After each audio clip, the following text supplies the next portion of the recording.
Ya pemirsa masih di Kata Dokter dan masih bersama dengan Dokter Pulung, spesialis anak dari Rumah Sakit Tambak.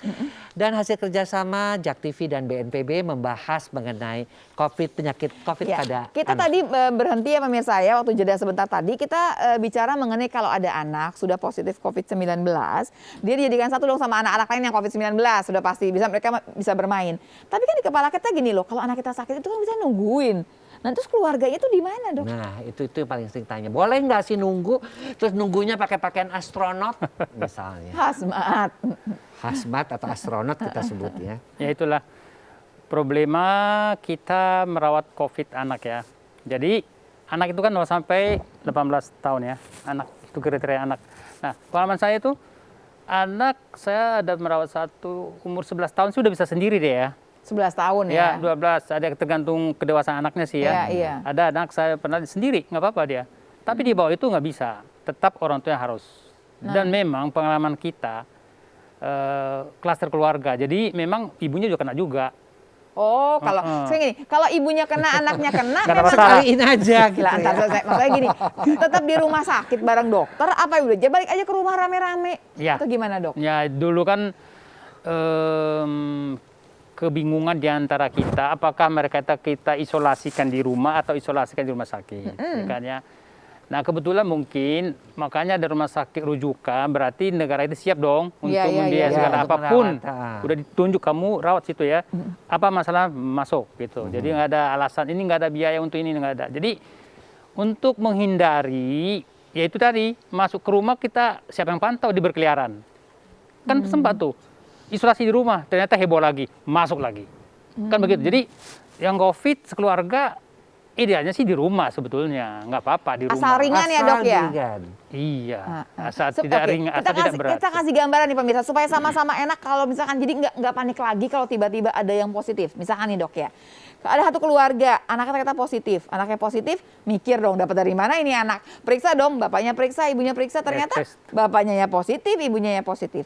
Ya. Kalau idealnya mereka ke rumah, isolasi satu rumah, Ya. tetap aja nggak kemana-mana, tetap di rumah. Kalau mereka bisa mempertahankan itu nggak apa-apa, disiplin Nggak gitu apa-apa. ya. Nah, kapan mereka sudah harus ke rumah sakit? Apa ada gejala apa gitu dok? Jadi kan ada kriteria itu gejala ringan, sedang dan berat. Ya, kan, ya. Jadi ringan boleh di rumah. Boleh kalau sebetulnya kalau tanpa gejala boleh di rumah. Tanpa Tapi gejala kalau di rumah. ringan tetap harus Tetap ke rumah sakit ya, kan? karena Kalau kita misalnya kan ada evaluasi panas. ya, karena itu Dok, kan kalau ringan kan cuma masih ya kayak sakit tenggorokan, Ya, kemudian demam-demam, ada demam, itu ada pusing. perlu dok ke ya, rumah sakit. betul. Tapi kan kalau sudah menunjukkan satu gejala itu kemungkinan berat mungkin. Jadi perlu pemantauan Iya. kita di rumah sakit. Contoh apa sih yang dipantau? Tambah sesak nggak nih pasien? Ya saturasi oksigen harus dinilai. Berapa kadar Kalau belum oksigen? ada sesak dok, nggak ada sesak sama Kalau sekali. biasa-biasa saja sih dulu kan isolasi di rumah, hanya OTG, positif. kalau OTG itu bisa di rumah, tapi kalau udah Bisa. ada gejala panas masih. Iya, kalau gejala panas itu kita nganjurkan di rumah. Dok, ringan tetap di rumah dok, ringan di rumah, nggak tenang aja tenang. Tapi kalau udah ada cerita sesak, udah nggak ringan dong Ya, pasti udah kalau sedang, gitu. Udah ada gejala. Ah, udah ada gejalanya ini. Nah, kemarin pun sempat setiap positif, confirm positif, misalnya rapid, masuk. Oh. Kenapa dimasukin? Itu tadi, kemana-mana dia. Daripada nggak jelas. Ya. Makanya kemudian pemirsa ada cerita bahwa harus ke Wisma Atlet. Nah, kalau yang di Jakarta kenapa? itu. Ya karena itu. Sebetulnya gini, kalau di rumah juga nggak bisa isolasi. Yang paling masalah gini loh pemirsa, kalau misalnya satu rumah, satu positif, yang lain negatif ya dok ya. Ya. Satu positif ini harus isolasi. Kita punya nggak sih kamar yang ada kamar mandinya sendiri yang orang itu nggak keluar-keluar? Kan Ya, itu susah. juga susah. Dok. Jadi mendingan kalau misalnya dalam satu rumah itu hanya satu yang positif, jadi dilihat juga dong kondisinya. Kalau dia memang hanya satu orang yang positif, mendingan dia ke Wisma Atlet. Iya, Tapi kalau ada beberapa semua orang positif, ya udah serumahan aja gitu loh. Nah dok, tambahan lagi dok. Kalau misalkan anaknya doang yang positif, sementara bapak ibu segala macam negatif, terus gimana? Tetap ditungguin dok? Iya dong, harus. Pakai hazmat, pakai apa? Iya. Iya, yang tadi ulang pakai pakaian astronot.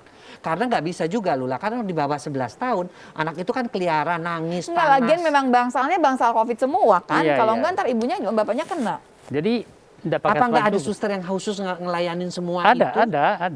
Tapi kan anak-anak kan nyari orang tuanya. Iyalah dok, gimana sih, mana mau digendong aja dipegang nggak mau. Bener lah sebetulnya.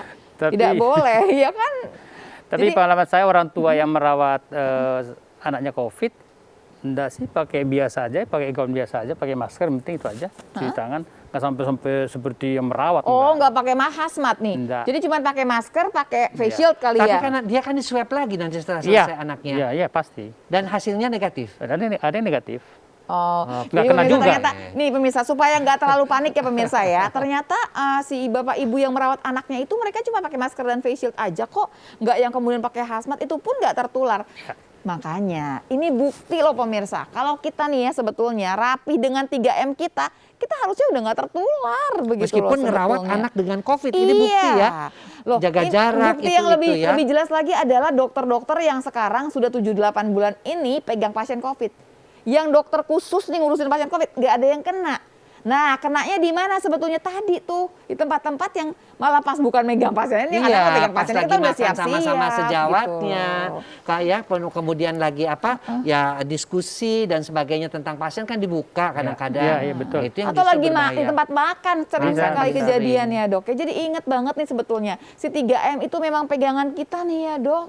Buat melewati masa pandemi ini sampai pandeminya selesai lah sudah. Dan yang paling penting ya pemirsa di rumah, ayah bunda, bapak ibu, please banget ya anak-anaknya 3M. diperhatikan. Bukan cuman kitanya aja tapi anak-anak kita. Iya. Sedih banget ya dok kalau misalnya gini, anaknya positif, bapak ibunya enggak. Enggak. Berarti dapat Aduh, dari dari mana mana gitu ini loh. Itu kan anaknya serem itu. banget jadinya. Iya. Ditelusuri nggak dok kalau udah kayak gitu dok? Ya kita telusuri sampai orang tuanya aja saat ini ya kita nggak ada. Yang tiga T itu tes, tracing, kemudian treatment Treatment. itu. Ya. Jadi tapi untuk menelusuri sih kita di rumah sakit nggak sampai. Bukan kemana-mana. urusannya rumah sakit Bukan. biasanya. Enggak, Itu ya, ada udah. bagian Tapi lain ada dong lain. 3T-nya. Kalau misalnya kita kedengeran nih dari RT, kita mesti kan lapor kalau ada demam berdarah kan Oh, iya. kita lapor Iya, ke iya. RT. Iya, iya. Kalau ada kena COVID pun kita mesti lapor Iya, RT RW. iya, iya, Nah, iya. itu mereka tuh kadang-kadang jadi malah diisolasi oleh masyarakat sekitar gitu loh. Memang setiap pasien yang kita rawat kita ada laporan per hari, per minggu, per ada. Jadi memang setiap itu hari ini berapa yang masuk, berapa yang sembuh ada. Setiap ruangan itu ada berapa ya yang baru masuk. Jadi ada laporan memang. Nanti kita serahkan RT RW-nya bagaimana di sana. Ya, atau biasanya RT juga aktif kok. Dia apa yang dikirim kemana